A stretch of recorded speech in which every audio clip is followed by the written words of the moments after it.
Okay, so this is the Shacknews Award for Best Platformer of 2020.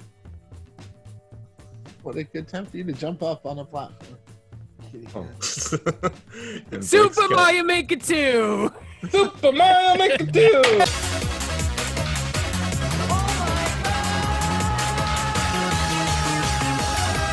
All right, let's move on. No, it's not Super Mario Maker 2 because that game came out last year. We can't give it. And it actually won the Shacknews Game of the Year award somehow. Against all odds. Against all odds, yep. You all tried to foil me, but you failed. It was the closest Game of the Year vote I think we've ever had. No, I think the year that Spider-Man won was really close. No, this was about 2018. There was literally a tie with the points. And then it went to 2 tiebreakers because both RE2 and Mario Maker 2 got 2 first place votes. So it came down to second place votes. I thought it didn't get much closer than that Spider-Man vote. The Spider-Man vote was the closest one since I got here. But yeah, this was even closer, Ozzy. I did the math like 3 times because I was like, there's no way. I was like, there's a tie? And there was. And 2 very different games. Both very solid games, but... You know, so yeah. No Super Mario Maker 2 platformer of the year, although none of you have beat. Oh, wait, one of you's beaten Briefcase Level 8. Steve! Oh, Steve. Yeah, I've beaten all your levels. Most impressive. If anyone was going to, it was going to be Steve. Yeah, he's great. Yeah, probably. Well, as our resident Steve Tendo, Steve, I'm going to let you kick this off. What is your favorite platformer of 2020? My favorite platformer, I was actually leaning towards Shantae and the Seven Sirens. After Ozzy mentioned it when we were talking about it before, and I totally forgot about it, and I loved the game. I had actually forgotten about it too. It was actually Krabs that brought it up. Like, I got it from Limited Run, and I had ordered it a while before that, and I was like, oh, okay. I had never really been into Shantae before, and I played it and loved it. Everything about it was fantastic. The music was great because it's more like Metroidvania this time around, but it does have a lot of platforming in it as well. I appreciate Way Forward leaning less on the linear like stages and going more towards the Metroidvania route. The series has actually needed that kind of evolution for a while now, and you know, good on them for going that way. Who reviewed Crash Bandicoot 4? Was that Josh? That would be Josh. It was Josh, yep. Josh, what do you think of that from a platformer perspective? It's really, really good. I don't know if I'd say it wins platformer of like best platformer though. Like Spelunky 2 is really, really great too, and offers a lot more replayability. Like Crash Bandicoot has like, you know, the different levels that you can unlock and stuff like that, but like it doesn't offer the same amount of replayability that you really kind of look for in a platformer, I guess. Like when I want a platform, I want something that I can keep going back to, you know? And like Spelunky 2 does that for me. Crash Bandicoot 4, while great, doesn't really do that for me. Well, you know, there's different design philosophies there. Spelunky 2 has procedurally generated levels, and it's hard as fuck. And Crash tends to be a hard game too, but there's like an easy way to play a Crash game, and then you can like go after all the barrels or whatever, right? Yeah, like there's the easy way to play it, and then there's like the go out of your way to get stuff away. Crash has some tough jumps. Like even in the demo, like Crash had some really tough stretches. I mean, that game it's well documented. That turtle bridge in the first one, like there are some levels in Crash that are just brutal, like horribly brutal. But yeah, it doesn't definitely. sound like 4 had as much as that. It really didn't. Like, it really didn't have any levels that were just kind of like, oh my god, I want to throw my controller through the screen. Like, there was none of that, like I experienced in previous Crash games. So yeah, and I mean, like, if we're talking about focused experience, I would still say Ori and the Will of the Wisps is better than Crash 4, as far as like a limited experience. Just like I would say that Ori and the Will of the Wisps is tight, but it's also beautiful throughout, and I really enjoyed that game.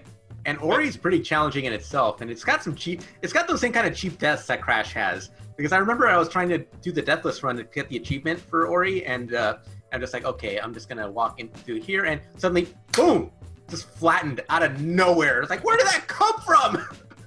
I mean, Spelunky's got a lot of that too, Ozzy. Spelunky has so much of that. Spelunky will make you laugh doing that too. I know, Yeah. I really enjoyed TJ playing that on his Indielicious. I thought it was funny. Like, he was having a really good time with that Oh my god. game. It's hilarious. Like, Now I'm gonna whip ya.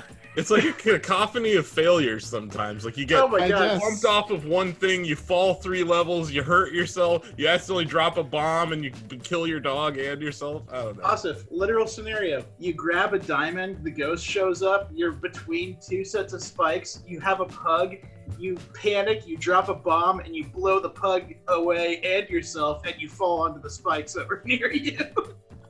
Yeah, the amount of ridiculous, funny ways to die in that game, I see myself playing that a lot.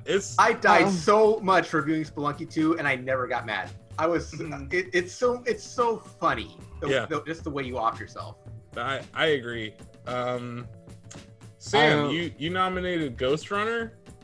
Yeah, I did. I think it's got some truly slick traversal mechanics that just set it above and beyond.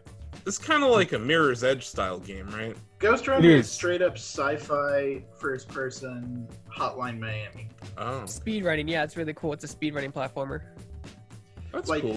you gotta kill all the enemies in the room before you can leave and head up to the next section. So like it's got that that's where I say Hotline Miami, because it's like you're limited and like you're sort of limited in the way that you can engage enemies. You got the sword, you got the time shift abilities, you got your jump, you got your grapple, and that's about it for most of the. Those are the core mechanics of most of the game. But like, it stays interesting in the way it arranges those rooms. And allows Yeah, you I think to I use described those it in my tools. review as like little gymnasiums of doom where you just are running along here and jumping over there and then diving down and dodging, and it's just how it all coalesces into an experience with that thumping like synth wave in the background. It's an incredible experience. The only thing I'd argue is that like first-person platforming can be kind of finicky sometimes. Like Sam, when I was watching your gameplay, there were like several times where I thought you clearly dodged a laser and you didn't, and I'm like, how did he not dodge that? And it hit your body that you can't see. You know? So Yeah, there is but that. There is perhaps that. from the viewing perspective, but when I was actually playing it, despite being frustrated, I was like, yeah, okay, that did hit me, because your physical awareness of your body in Ghost Runner is quite sharp. But yeah, I think you're talking about one of the boss fights, which just really tests your platforming skills and your ability to make micro adjustments in midair using the slow bullet time mechanic. Yeah, it's just an incredible game. Look at the light. It falls just right. My shadows they please beneath the trees, but none of these things happen for free. Yeah, all that you see rendered by me.